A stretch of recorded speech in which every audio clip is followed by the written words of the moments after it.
സംസ്ഥാനത്ത് വരും ദിവസങ്ങളിലും അതിശക്തമായ മഴയ്ക്ക് സൂചന എന്ന് തന്നെയാണ് മുന്നറിയിപ്പുകൾ വരുന്നത്. ഇന്നത്തെ ദിവസം വടക്കൻ കേരളത്തിലാണ് റെഡ് അലേർട്ട്. ഇന്നലെ വെളുപ്പിനോടുകൂടിയാണ് അതിശക്തമായ മഴ പലപ്പോഴും മധ്യകേരളത്തിൻ്റെ മേഖലകളിലൊക്കെ അനുഭവപ്പെട്ടത്. ഇനിയുള്ള ജാഗ്രതാ നിർദ്ദേശങ്ങൾ എങ്ങനെ വിശദമായി നോക്കാം. ഡാൻ കുര്യൻ തുടരുന്നുണ്ട്. ഡാൻ, കാലാവസ്ഥാ നിരീക്ഷണ കേന്ദ്രം നൽകുന്ന മുന്നറിയിപ്പ് പ്രകാരം നമ്മൾ എത്ര കണ്ട് ജാഗ്രത പാലിക്കണം? നാളത്തെ അവസ്ഥ എന്തായിരിക്കും? എന്തെങ്കിലും ആ തരത്തിലുള്ള മുന്നറിയിപ്പുകളുണ്ടോ? കേന്ദ്ര കാലാവസ്ഥാ നിരീക്ഷണ കേന്ദ്രം കഴിഞ്ഞ ഒരാഴ്ച മുമ്പ് നൽകിയ മുന്നറിയിപ്പ് ശരിവെക്കുന്ന തരത്തിലാണ് കഴിഞ്ഞ ദിവസം മുതൽ അതിശക്തമായ മഴ സംസ്ഥാനത്ത് വ്യാപകമായി ലഭിച്ചുകൊണ്ടിരിക്കുന്നത്. ഇന്ന് 8 ജില്ലകളിലാണ് റെഡ് അലേർട്ട് പ്രഖ്യാപിച്ചിരിക്കുന്നത്. അതിൽ മലപ്പുറം മുതൽ കാസർഗോഡ് വരെയും അതോടൊപ്പം മധ്യ കേരളത്തിൽ ഇടുക്കി, കോട്ടയം, പത്തനംതിട്ട ജില്ലകളിലും റെഡ് അലേർട്ട് നിലനിൽക്കുകയാണ്. തിരുവനന്തപുരത്തടക്കം യെല്ലോ അലേർട്ടാണുള്ളത്. പക്ഷേ റെഡ് അലേർട്ടിന് സമാനമായ മഴ മറ്റ് ജില്ലകളിലും ലഭിക്കാനാണ് സാധ്യതയെന്നാണ് കാലാവസ്ഥാ നിരീക്ഷണ കേന്ദ്രം നൽകുന്ന സൂചന.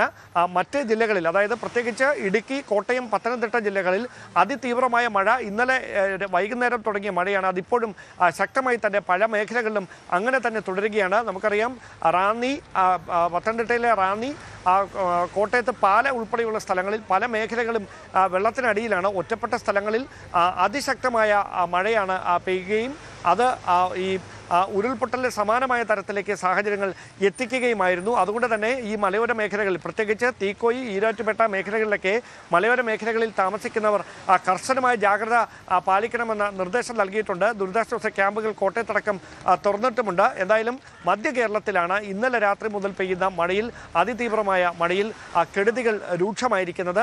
തെക്കൻ കേരളത്തിൽ നിലവിൽ തിരുവനന്തപുരത്ത് സ്ഥിതിഗതികൾ ശാന്തമാണ് എങ്കിലും ഒരുപക്ഷെ വരുന്ന മണിക്കൂറുകളിൽ അതിശക്തമായ മഴയ്ക്കാണ് നിലവിൽ സാധ്യതയുള്ളത്. അതാണ് സാഹചര്യം. എന്തായാലും സംസ്ഥാനത്ത് കൂടുതൽ ജാഗ്രത വേണമെന്ന മുന്നറിയിപ്പ് തന്നെയാണ് കാലാവസ്ഥാ നിരീക്ഷണ കേന്ദ്രം നൽകുന്നത് എന്നതാണ് ഇപ്പോഴത്തെ സാഹചര്യം. പാലക്കാട് ശക്തമായ മഴയിൽ പുതുപ്പള്ളി തെരുവ് പത്തക്കുടി ഭാഗത്ത് ഷാഹുൽ ഹമീദിന്റെ വീട് തകർന്നു.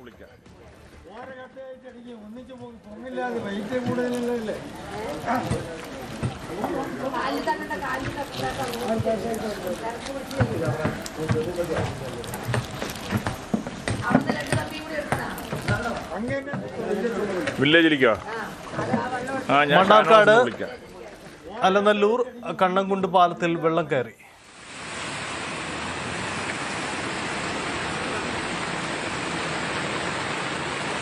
മണ്ണാർക്കാട് അലനല്ലൂർ പാലത്തിൽ നിന്നുള്ള ദൃശ്യങ്ങളാണ് കാണുന്നത്. അവിടെ അതിശക്തമായ രീതിയിലുള്ള വെള്ളക്കെട്ടാണ് അനുഭവപ്പെടുന്നത്. പാലത്തിലൂടെ വെള്ളം കര കവിഞ്ഞൊഴുകുകയാണ് എന്നതാണ് സാഹചര്യം. ദൃശ്യങ്ങളിൽ കാണാം, അതിശക്തമായ വെള്ളക്കെട്ടാണ് അവിടെ അനുഭവപ്പെടുന്നത്.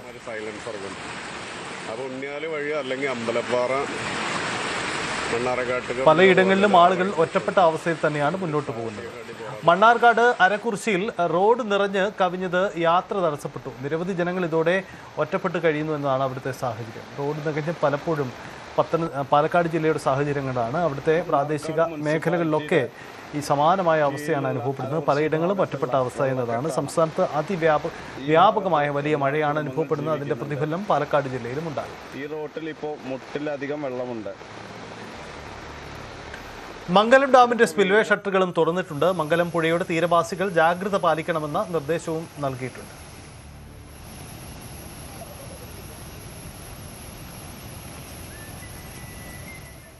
നെല്ലിയാമ്പതി ഉൾപ്പെടെ മലയോര മേഖലയിലെ വിനോദസഞ്ചാര കേന്ദ്രങ്ങളിലേക്ക് പ്രവേശനം നിരോധിച്ചിട്ടുണ്ട്. കാരണം ശക്തമായ മഴയാണ്. മണ്ണിടിച്ചിലടക്കമുള്ള വലിയ ദുരന്ത സാധ്യതകൾ മുന്നിൽ നിർത്തിയാണ് അത്തരത്തിലുള്ള ജാഗ്രത ഇപ്പോൾ പ്രഖ്യാപിച്ചിരിക്കുന്നത്. മലമ്പുഴയിലെ കവലയിലും സഞ്ചാരികൾക്ക് പ്രവേശനം നിരോധിച്ചു. തൃത്താല വെള്ളിയാങ്കല്ല് റെഗുലേറ്റർ കം ബ്രിഡ്ജിൻ്റെ 20 ഷട്ടറുകൾ തുറന്നിട്ടുണ്ട്. ടൂറിസം കേന്ദ്രമാണ്. നിരവധി ആളുകൾ വന്നു പോകുന്ന സ്ഥലമാണ് ഈ കവല. മലമ്പുഴയ്ക്ക് സമീപം അവിടെയും മലമ്പുഴ ഡാമിൻ്റെ റിസർവോയറിൻ്റെ ഭാഗമായ ആ മേഖലകളിലും സഞ്ചാരികൾക്ക് നിരോധനം കൊണ്ടുവരും. CV അനുമോദ് ചേരുന്നു. അനുമോദ്, വടക്കൻ കേരളത്തിലേക്ക് ആശങ്ക മാറുന്നു എന്നാണ് അവസ്ഥ. എന്താണ് മലപ്പുറം, പാലക്കാട് അടക്കമുള്ള മലബാർ മലയോര മേഖലകളുടെ അവസ്ഥ എന്താണ്? ഏതു തരത്തിലുള്ള ജാഗ്രതയാണ്? സാഹചര്യം എങ്ങനെ?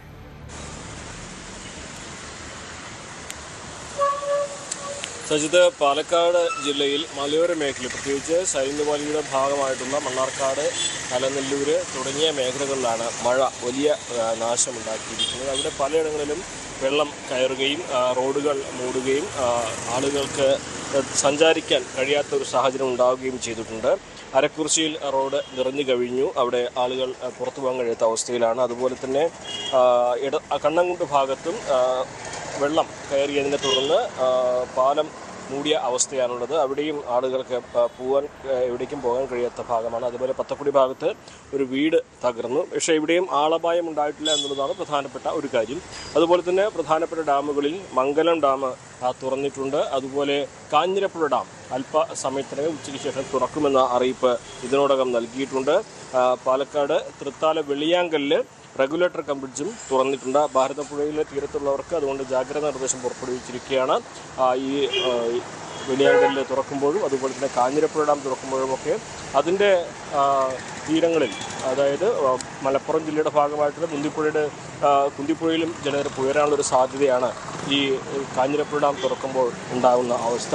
മലപ്പുറം ജില്ലയിലേക്ക് വരികയാണെങ്കിൽ മലപ്പുറത്തിൻ്റെ തീരദേശ മേഖലകളിലും അതുപോലെ മലയോര മേഖലകളിലും മഴ നല്ലപോലെ തന്നെ പെയ്യുന്നുണ്ട്. ഏറ്റവും അധികം ബുദ്ധിമുട്ടുണ്ടായിരിക്കുന്നത് മലയോര മേഖലകളിലാണ്. ചാലിയാർ നിറഞ്ഞു കവിഞ്ഞൊഴുകുന്ന ഒരവസ്ഥ. വയനാട്ടിലും അതുപോലെ തന്നെ നീലഗിരിയിലും ഒക്കെ കനത്ത മഴ പെയ്യുന്ന സാഹചര്യത്തിൽ ചാലിയാറിൻ്റെ പോഷക നദികളൊക്കെ തന്നെ നിറഞ്ഞ അവസ്ഥയാണുള്ളത്. അത് വലിയ തോതിൽ തന്നെ ആശങ്കയുണ്ടാക്കുന്ന അവസ്ഥയിലാണ്. ഇപ്പോഴും ഏറ്റവും അവസാനമായിട്ട് നമുക്ക് ലഭിച്ച വിവരപ്രകാരം ചാലിയാറിലെ ജലനിരപ്പ് ഉയരുന്ന ഒരു സാഹചര്യമാണ് നിലവിലുള്ളത്. ആശങ്ക ഉണ്ടാക്കുന്ന തരത്തിലേക്ക് അല്ലെങ്കിലും ഏറ്റവും പ്രധാനമായിട്ടുള്ളത് ഇത് നിലമ്പൂർ മേഖലയിലും അതുപോലെ തന്നെ അരീക്കോട് മേഖലയിലൊക്കെ കര കവിയുന്ന അവസ്ഥ ഉണ്ടാകുമോ എന്നുള്ളതാണ്. അതുപോലെ തന്നെ വണ്ടൂർ മേഖലയിൽ തോട് നിറഞ്ഞൊഴുകി ഒരുപാട് പേരെ അവിടെ നിന്ന് മാറി താമസിക്കേണ്ട അവസ്ഥ ഉണ്ടായിട്ടുണ്ട്. മലപ്പുറത്തേക്ക് വരികയാണെങ്കിൽ മലപ്പുറം തിരൂർ റോഡിൽ വടക്കേ മണ്ണയിൽ മണ്ണിടിഞ്ഞ് 6 മണിക്കൂറോളം അവിടെ ഗതാഗതം തടസ്സപ്പെടുന്ന ഒരു സാഹചര്യമുണ്ടായി. ഏറെ നേരം ശ്രമഫലമായിട്ടാണ് മണ്ണ് നീക്കി ഗതാഗതം പുനഃസ്ഥാപിച്ചത്. കൈനോട് വീടിനോട് ചേർന്ന് മണ്ണിടിഞ്ഞ് ഒരു വീട്ടമ്മതിൽ കുടുങ്ങിപ്പോകുന്ന സാഹചര്യം ഉണ്ടായി. അവരെ രക്ഷിച്ചു. അവർ കാല് ഈ മണ്ണിനടിയിൽ കുടുങ്ങുന്ന ഒരു സാഹചര്യമായിരുന്നു ഉണ്ടായിരുന്നത്. അതേപോലെ തന്നെ കൊണ്ടോട്ടിയിൽ 4 വയസ്സുകാരൻ വെള്ളത്തിൽ ഒഴുക്കിൽപ്പെട്ട് മരിച്ച ഒരു ദാരുണ സംഭവം ഉണ്ടായി. നീറാട് തോട്ടിലാണ് ഈ സംഭവം ഉണ്ടായത്. ഹമീദിൻ്റെയും നാദറുടെയും മകൻ ഐമനാണ് ഈ വെള്ളത്തിൽ വീണ് മരിച്ചത്. ഒഴുക്കിൽപ്പെട്ടതാണ് എന്നാണ് പ്രാഥമികമായിട്ട് കരുതുന്നത്. അതുപോലെ തന്നെ കൊണ്ടോട്ടിയുടെ അരീക്കോട് ഭാഗങ്ങളിലും പലയിടങ്ങളിലും മണ്ണിടിച്ചിലുണ്ടായെങ്കിലും ആളപായം ഒന്നും ഉണ്ടായിട്ടില്ല. റെഡ് അലർട്ട് പ്രഖ്യാപിച്ചിട്ടുണ്ടെങ്കിലും കുറച്ച് സമയമായിട്ട് ഇപ്പോൾ മലപ്പുറം ജില്ലയിൽ മഴ മാറി നിൽക്കുന്ന അവസ്ഥയാണ്. പക്ഷേ മലയോര മേഖലയിൽ ഒറ്റപ്പെട്ട മഴ പെയ്യുന്നുമുണ്ട്. എന്നാണെങ്കിലും അതീവ ജാഗ്രതയിലാണ് ജില്ല ഇപ്പോൾ ഉള്ളത്. നമുക്കറിയാം, ഓരോ തവണയും റെഡ് അലർട്ട് പ്രഖ്യാപിക്കുമ്പോൾ കഴിഞ്ഞ വർഷങ്ങളിലൊക്കെ തന്നെ നിലമ്പൂർ മേഖലയിൽ വലിയ ജാഗ്രത നൽകാറുണ്ട്. പ്രത്യേകിച്ച് മണ്ണിടിച്ചിൽ ദുരന്തങ്ങളുടെയൊക്കെ പശ്ചാത്തലത്തിൽ അതിൻ്റെ ഒരു മുൻകരുതലും അവിടെ സ്വീകരിച്ചിട്ടുണ്ട്. ജില്ലയെ ആശങ്കയിലാക്കുന്നത് മലപ്പുറം ജില്ലയിൽ മാത്രം പെയ്യുന്ന മഴയല്ല. ഒരുപക്ഷെ നേരത്തെ പറഞ്ഞതുപോലെ വയനാട്ടിൽ പെയ്യുന്ന കനത്ത മഴയും നീലഗിരി ജില്ലയിൽ പെയ്യുന്ന കനത്ത മഴയും ഒക്കെ മലപ്പുറത്ത് ചാലിയാറിൽ വലിയ തോതിൽ തന്നെ വെള്ളം ഉയർത്താനൊരു സാഹചര്യം തീർക്കുന്നുണ്ട്. അതൊക്കെയാണ് മലപ്പുറത്തിൻ്റെ ഇപ്പോഴത്തെ ഒരു അവസ്ഥ. നിലവിൽ മഴ അല്പം മാറി നിൽക്കുന്നുണ്ടെങ്കിൽ പോലും വരും മണിക്കൂറുകളിൽ റെഡ് അലർട്ട് തുടരുന്ന ഒരവസ്ഥയിൽ ജാഗ്രത നിലനിർത്തുകയാണ് അധികൃതർ. അതാണ് സാഹചര്യം. എന്തായാലും മലയോര മേഖലകളിൽ പ്രത്യേകിച്ച് മലപ്പുറം, പാലക്കാട് ജില്ലകളിലെ അവസ്ഥയാണ് സൂചിപ്പിച്ചത്. വലിയ തരത്തിലുള്ള പ്രശ്നമാണ് അവിടെ നിലനിൽക്കുന്നത്. മലപ്പുറത്തിൻ്റെ മലയോര മേഖലകളിലും ശക്തമായ മഴ തുടരുകയാണ്. പ്രതികൂല കാലാവസ്ഥയെ തുടർന്ന് കരിപ്പൂർ വിമാനത്താവളത്തിൽ സലാലയിൽ നിന്നുള്ള വിമാനം കൊച്ചിക്ക് വഴിതിരിച്ചു വിട്ടു. കൈനോടും കോഡൂർ ചോലക്കല്ലിലും വീടിന് മുകളിലേക്ക് മണ്ണിടിഞ്ഞു. വണ്ടൂർ, പോരൂർ പഞ്ചായത്തുകളുടെ അതിർത്തി പ്രദേശമായ ചെട്ടിയാറമ്മലിലാണ് വീടുകളിൽ വെള്ളം കയറിയത്. നമുക്ക് മധ്യകേരളത്തിലേക്ക് പോകാം. മധ്യകേരളത്തിൻ്റെ സ്ഥിതി അത്യന്തം ആശങ്കപ്പെടുത്തുന്നതാണ്. പ്രളയ സമാനമായ സാഹചര്യമാണ് പലയിടങ്ങളിലും നിലനിൽക്കുന്നത്. എറണാകുളം ജില്ലയിൽ ശക്തമായ മഴ തുടരുകയാണ്. ജില്ലയുടെ കിഴക്കൻ മേഖലകളിലാണ് മഴ ശക്തി പ്രാപിച്ചിട്ടുള്ളത്. കോതമംഗലം പുയംകുട്ടിപ്പുഴ കരകവിഞ്ഞു. മണികണ്ഠൻ ചപ്പാത്ത് വെള്ളത്തിൽ മുങ്ങിയതിനാൽ നിരവധി ആദിവാസി മേഖലകളിൽ ആ പ്രദേശത്ത് ഒറ്റപ്പെട്ടിട്ടുണ്ട്.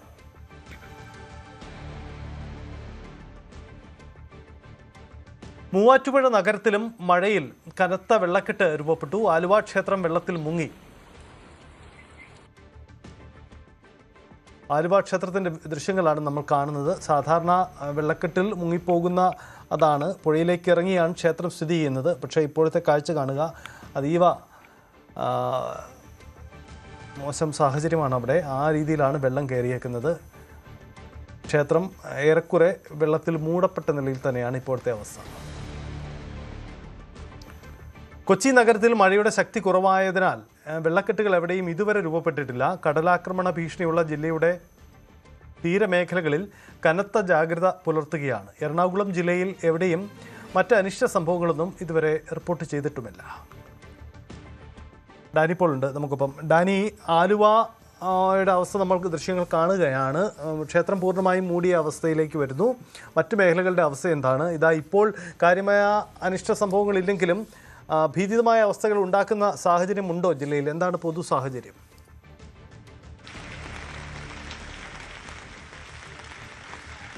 സജിത്ത്, ഒരു വിഷയം എന്ന് പറയുന്നത് ഈ മഴ ഇതുപോലെ തുടരുന്നു എന്നതാണ്. കാരണം നഗരത്തിലേക്ക് വരുമ്പോൾ, അല്ലെങ്കിൽ എറണാകുളം ജില്ലയുടെ ഒരു മധ്യഭാഗത്തേക്കെല്ലാം തന്നെ വരുമ്പോൾ കാര്യമായ രീതിയിലേക്ക് ഒരു മഴ പെയ്ത്ത് എന്ന് പറഞ്ഞാൽ അതിനൊരു ശക്തി, അതിനൊരു തോത് കുറച്ച് കുറവുണ്ട്. കാരണം അതിനൊരു ഇടവേളകളുണ്ട്.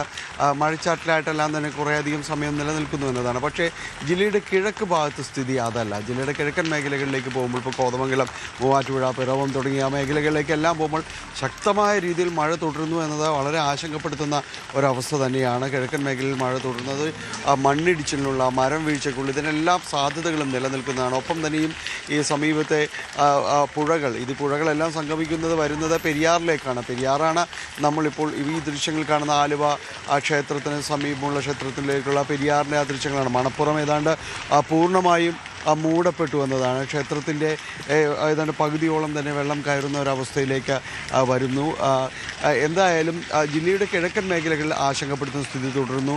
ഈ പൂയംകുട്ടിപ്പുഴ കരകവിയുന്നു. ഒപ്പം തന്നെ മണികണ്ഠൻ, ചപ്പാത്ത് അത് പൂർണ്ണമായും മൂടപ്പെട്ട സ്ഥിതിയിലേക്ക് വരുന്നു. അവിടെ ഉന്നതിയിലെല്ലാം തന്നെ നിരവധിയായ ആദിവാസി സെറ്റിൽമെൻറ്റുകൾ അടക്കമുള്ള മേഖലകൾ ഉണ്ട്. അവരെല്ലാം പൂർണ്ണമായും ഒറ്റപ്പെടുന്ന അവസ്ഥയിലേക്ക് കാര്യങ്ങൾ മാറിയിട്ടുണ്ട്. അവിടെ ഏതെങ്കിലും രീതിയിലുള്ളൊരു അടിയന്തര ഇടപെടൽ നടത്തണമെങ്കിൽ പോലും ഈ ചപ്പാത്ത് പോലുള്ള ഇടങ്ങളിലൂടെ കടന്നു ചെന്ന് മാത്രമേ അവിടേക്ക് ചെല്ലാനായിട്ടെല്ലാം തന്നെ സാധിക്കുകയുള്ളൂ.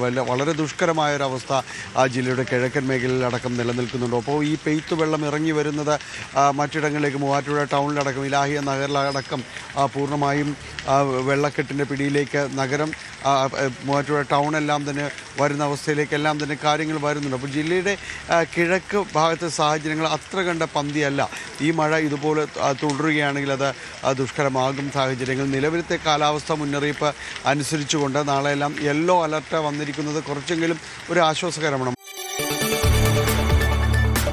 കൂടുതൽ വാർത്തകൾക്ക് news 18 Keralam YouTube channel subscribe ചെയ്യുക.